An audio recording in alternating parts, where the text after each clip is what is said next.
প্রথমেই বলে রাখা ভালো, আমাদের বাড়ি থেকে বেশ কিছুটা দূরে একটু পুজো হচ্ছে, সামান্য নয়েস আসতে পারে, প্লিজ আপনারা একটু মানিয়ে নেবেন। নমস্কার বন্ধুরা, পৃথিবীতে যখন ভূ রাজনৈতিক অস্থিরতা বা যুদ্ধের মধ্য দিয়ে যায়, তার প্রভাব শুধুমাত্র মানচিত্রে সীমাবদ্ধ থাকে না, সরাসরি এসে পড়ে আমাদের প্রিয় মার্কেট ফরেক্সের ওপরে। বর্তমানে পরিস্থিতি খুবই খারাপ, তাই ফরেক্স ট্রেডারদের জন্য নিয়ে এসছে বিশাল বড় সুযোগ, কিন্তু তার চেয়েও বড় ঝুঁকি। আজকের ভিডিওতে আমরা জানবো যুদ্ধের কারণে মার্কেটে কী ধরনের প্রবলেম হতে পারে এবং কোন কারেন্সির পেয়ার সবচেয়ে বেশি ভলিটিলিটি দেখা যায়। ভিডিওর শেষ পর্যন্ত দেখুন, কারণ যুদ্ধের বাজারে সামান্য ভুল আপনার পুরো অ্যাকাউন্ট কিন্তু খালি করে দিতে পারে। চলুন তাহলে আজকের ভিডিওটা শুরু করি। ভিডিও শুরু করার আগে যারা এখনও আমাদের টেলিগ্রাম এবং হোয়াটসঅ্যাপে জয়েন করেননি, ডিসক্রিপশানে লিঙ্ক দেওয়া আছে, সেখানে সমস্ত রকম আপডেট থেকে শুরু করে সিগন্যাল থেকে শুরু করে এভরিথিং শেয়ার করে থাকি। তো অবশ্যই আপনারা টেলিগ্রাম এবং হোয়াটসঅ্যাপে কিন্তু জয়েন হয়ে থাকুন। এছাড়া যারা এখনও পর্যন্ত স্টার ট্রেডারে রেজিস্ট্রেশন করেননি, ডিসক্রিপশানে লিঙ্ক রয়েছে, রেজিস্ট্রেশন করুন। ফার্স্ট ডিপোজিটে আপনারা 50% বোনাস পাবেন এবং তারপরে ডিপোজিটে আপনারা 20% আপনারা কিন্তু বোনাস পাবেন যদি আপনারা ম্যানুয়াল ট্রেড করে থাকেন। তো চলুন আমরা মেন পয়েন্টে আসি। প্রথমত, যুদ্ধের প্রভাবে মার্কেটে কী সমস্যা হতে পারে। যুদ্ধের সময় ফরেক্স মার্কেটে মূলত তিনটা বড় সমস্যা হয়, যেটা হচ্ছে এক, অস্বাভাবিক ভলিটিলিটি, দুই হচ্ছে প্রাইস গ্যাপ এবং 3 নম্বর হচ্ছে লিকুইডিটি ক্রাইসিস ও স্প্রেড বৃদ্ধি। এবারে আমরা একের পর এক জানবো যে এই অস্বাভাবিক ভলিটিলিটিটা কেন হয় কিংবা প্রাইস গ্যাপ জিনিসটা আসলে কিভাবে আসে। প্রথমে হচ্ছে অস্বাভাবিক ভলিটিলিটি। যুদ্ধের খবরে মার্কেট কোনো লজিক ছাড়া কয়েক মিনিটের মধ্যে শয়ে শয়ে পিপস কিন্তু মুভমেন্ট করতে পারে এবং সাধারণত কোনো রকম টেকনিক্যাল অ্যানালাইসিস এই সময় কিন্তু কাজ করে না। দ্বিতীয়ত, প্রাইস গ্যাপ।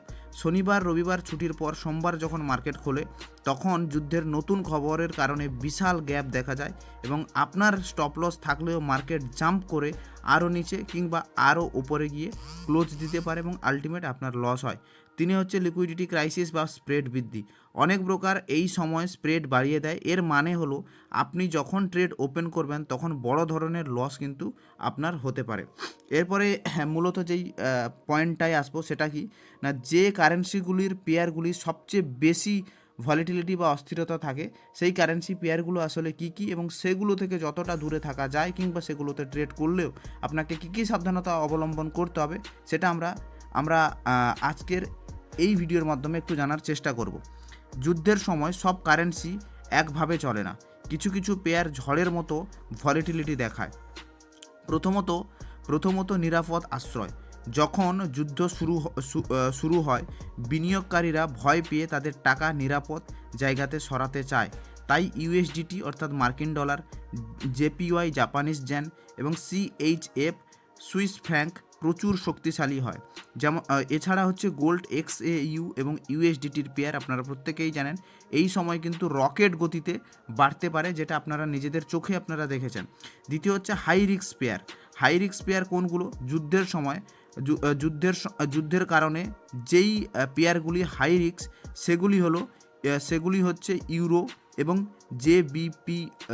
জেবিপি অর্থাৎ ইউরো ইউএসডিটির যে পেয়ারটা রয়েছে, আর হচ্ছে জেবিপি অর্থাৎ পাউন্ডের যেই পেয়ারটা রয়েছে, এটা কিন্তু বিভৎস পরিমাণে অ্যাকচুয়াল হাই রিস্ক পেয়ার বা হাই ভলিটিলিটি থাকে বলতে পারো।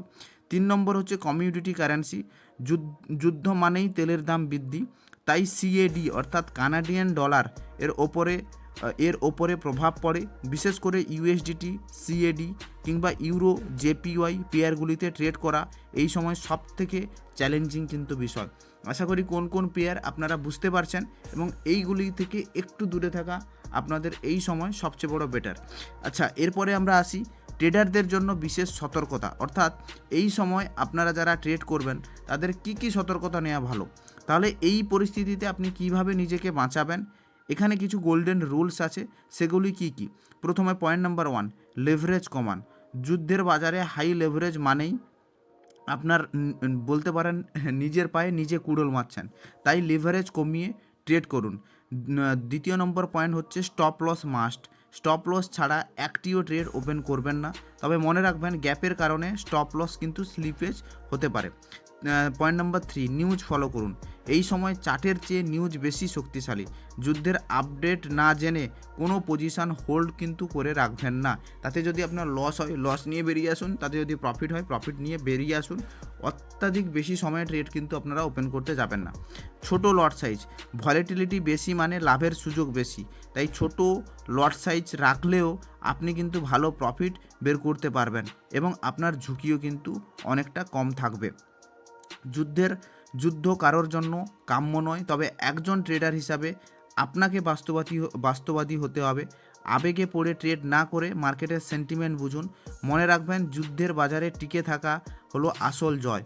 মূলধন বাঁচলে প্রফিট করার সুযোগ আপনি পরেও কিন্তু পাবেন।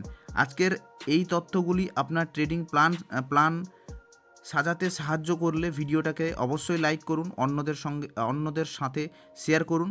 ফরেক্স নিয়ে আরও জানতে চাইলে আমাদের চ্যানেলটাকে সাবস্ক্রাইব করতে ভুলবেন না। আপনার ট্রেডিং প্ল্যান কি নিচে কমেন্ট করে জানাবেন। ধন্যবাদ, ভালো থাকবেন।